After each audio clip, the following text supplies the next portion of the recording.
Hi guys, magandang hapon sa inyo. Tingnan nyo po yung baboy kong alaga po guys. So, ang laki-laki ng inararo. Ang sipag ng baboy na to, ang laki na inararo niya. Tingnan nyo po.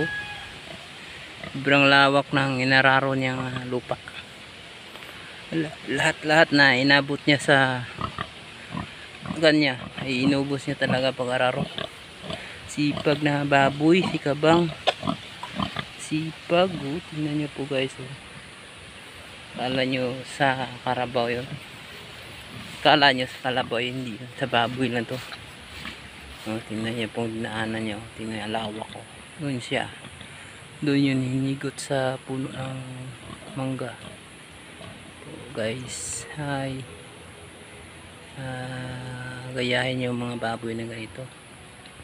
Pwede kayo mag-araro, hindi kayo naman ano ng pag-araro, baboy na lang. Anayon po,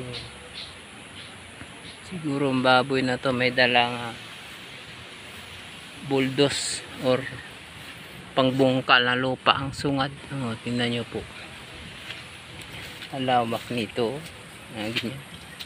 Lahat na inabutan niya, talagang binuldos niya lahat. Oh, yun mga guys, baboy na to, sipag. Yun si Kabang, oh, layo ng binuldos niya. Siguro pwede nakapag tanim sa agi ng baboy na to. Ayun, yung baboy na to. Jig, Jig, ang sipag mo, Jig.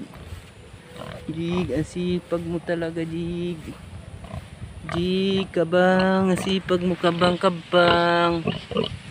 Kabang, patuloy mo yan.